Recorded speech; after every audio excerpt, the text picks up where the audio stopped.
On December 26, 1900, Joseph Mòr arrives on a remote island in the middle of the North Atlantic with a simple mission: replace 3 lighthouse keepers. A routine assignment. Or at least, that is what he believes. Because the moment he steps onto the rocky shores of Eilean Mòr, he realizes something is wrong. The lighthouse is dark, no signal, no movement. No one comes out to greet him. And the 3 men who are supposed to be living there are gone. But their disappearance is not the most disturbing part. The most disturbing part is what they left behind. Inside the lighthouse, everything appears almost normal. The beds are made, personal belongings are still there. There are no signs that anyone packed up and left, no signs of a struggle. Then, near the entrance, Joseph notices something that stops him. An oilskin coat is still hanging on the wall. One single piece of clothing. At first glance, it seems meaningless, but on this island, it is a deeply troubling detail. Because stepping outside without proper protection in the conditions of the North Atlantic is not a small mistake. It can kill you within minutes. So one question immediately appears. Why would an experienced lighthouse keeper leave the lighthouse without his oilskin coat? And more importantly, what could have been so urgent that it forced 3 men to abandon their post? To understand what happened on that island, you first need to understand the place where these men lived. The Flannan Isles are a small group of rocky islands located off the coast of Scotland. A beautiful place from a distance, but a brutal one up close. Here, the ocean is not just scenery, it is a threat. The cliffs are steep, the winds can change without warning, and the waves of the North Atlantic have already sent countless ships to the bottom of the sea. That is why, at the end of the 19th century, authorities decided to build a lighthouse on the largest island in the group, Eilean Mòr. The lighthouse became operational in 1899. Its mission was simple. Every single night, without exception, a powerful beam of light had to cut through the darkness and guide ships through one of the most dangerous stretches of water in Europe. But behind that light, there were men. Men who accepted a life far away from everyone and everything. Being a lighthouse keeper in those days meant disappearing from the world for weeks at a time. No village, no family, no visitors. Only the same routine repeated every single day. Check the lamp, clean the mechanisms, watch the sea, wait, then start again. In a place like that, silence could become its own enemy.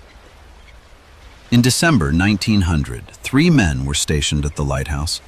James Ducat, the principal keeper, an experienced man who understood the dangers of the sea. Thomas Marshall, his assistant, a serious and disciplined worker.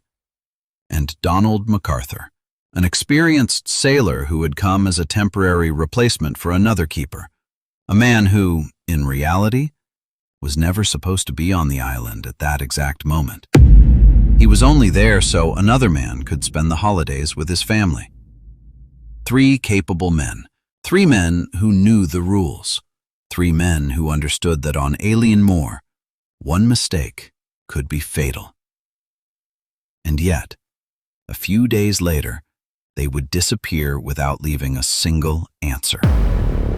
On December 7th, 1900, the supply ship Hesperus was scheduled to reach the island, but a violent storm forced the ship to turn back. For several days, the lighthouse remained completely isolated. At that time, there was no quick way to contact the keepers. No radio, no telephone. If something happened on the island, nobody would know until the next ship arrived. Then, a passing vessel, the Archer, noticed something unusual. The lighthouse beam was not visible. At first, it could have been explained by a simple malfunction. But in a lighthouse, the light is not just equipment. It is the entire reason the lighthouse exists. If the light goes out, something serious has happened. And yet, Nobody could reach the island immediately. The sea blocked the way. The days passed. The lighthouse remained silent. Then finally, December 26th arrived. The Hesperus reached the Flannan Isles, and on board was Joseph Mòr, a lighthouse assistant sent to take over the next shift. He knew this place. He knew how things were supposed to happen. When a ship arrived, the keepers usually came outside to welcome the crew. They helped unload supplies. They exchanged news from the outside world. After weeks of isolation, it was almost an event. But this time, nobody came down. Nobody waved. Nobody answered. The captain sounded the ship's horn. The sound traveled across the island. It crashed against the cliffs. It should have been impossible to miss. But nothing happened. Only the wind. So Joseph climbed into a small boat and headed toward the shore. He stepped onto the wet rocks. He began climbing the path toward the lighthouse. And the closer he got, the stranger everything felt. It was not just the absence of the men, it was the feeling that the entire island had been abandoned, as if life itself had suddenly disappeared. He reached the door. It was closed. He knocked once, twice, no answer. Then he opened it, and what he found inside would turn an ordinary supply mission into one of the greatest maritime mysteries in history. The lighthouse was clean. The rooms were untouched. The personal belongings of the keepers were still there, but the three men were nowhere to be found. Joseph searched everywhere, the bedrooms, the kitchen, the working areas. He called their names, but the lighthouse answered only with silence.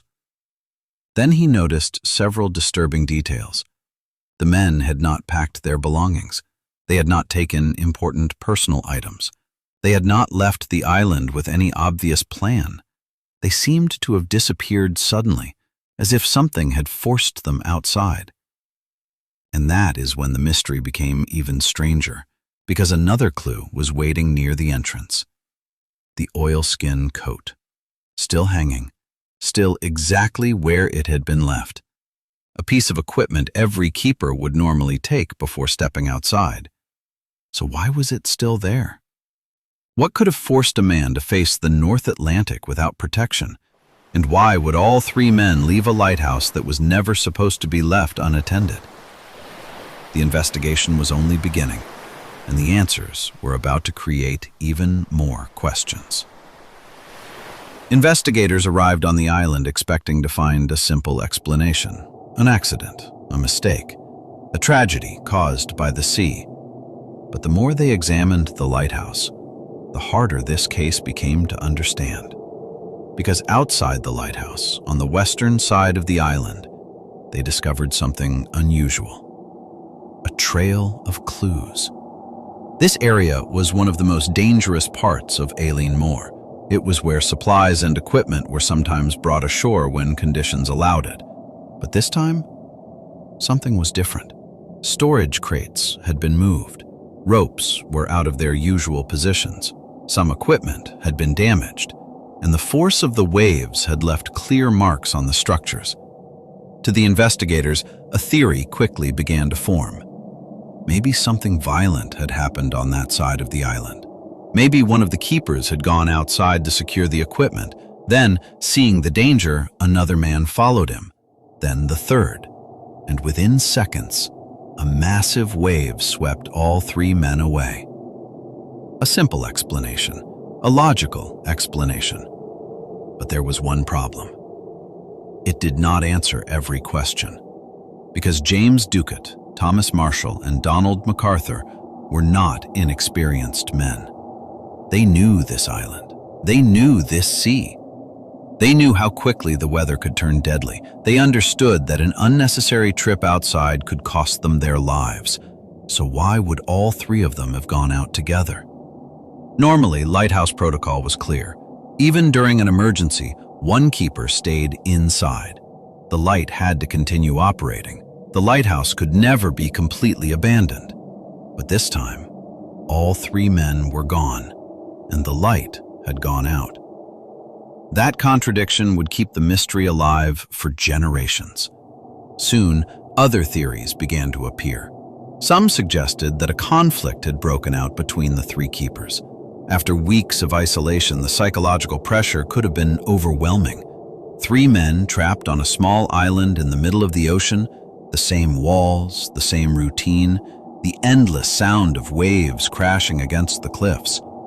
In an environment like that, tensions could grow. But this theory had a major weakness. There was no evidence of violence inside the lighthouse, no signs of a fight, no indication that a confrontation had taken place. So the mystery remained.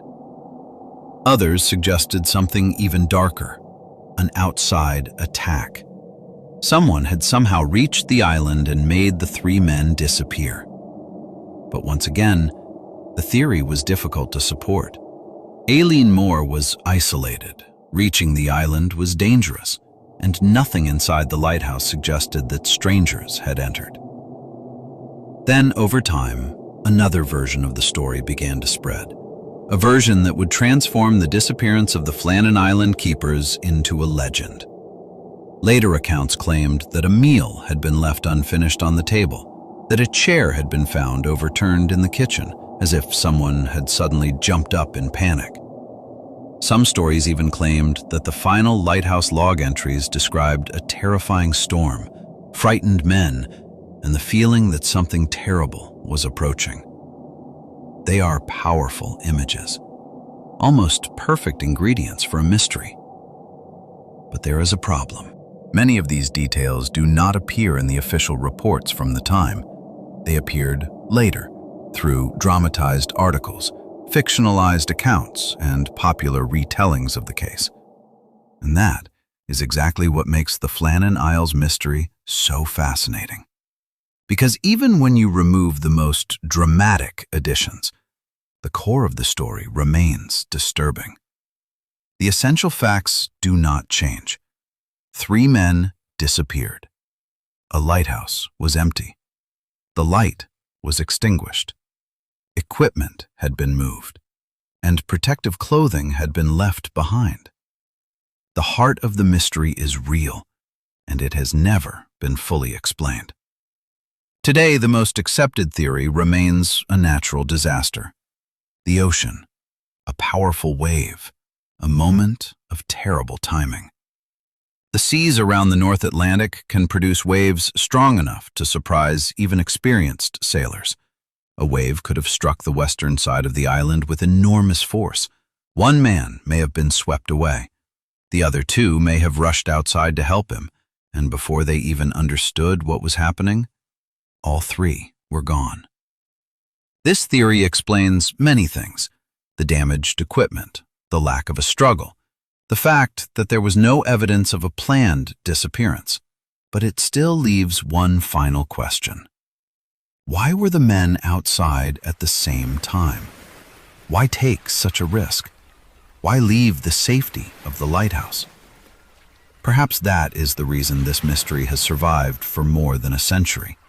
Because the story of the Flannan Isles is not only about 3 missing men, it is a story about isolation, about what happens when human beings are placed in one of the most unforgiving environments on Earth. More than 120 years have passed since the disappearance. The lighthouse still stands. The beam still turns above the North Atlantic. It still guides ships through the darkness. But it also watches over a mystery that refuses to disappear. James Ducat, Thomas Marshall, Donald MacArthur. 3 keepers who understood the dangers of the sea. 3 men whose job was to protect others. 3 men who arrived on this island and never came back. Maybe the ocean took their secret. Maybe there is still a rational answer waiting to be discovered. But somewhere, on a lonely island surrounded by endless waves, a lighthouse continues to turn through the darkness. a lighthouse built to stop men from getting lost. And yet, it became the place where 3 men vanished forever.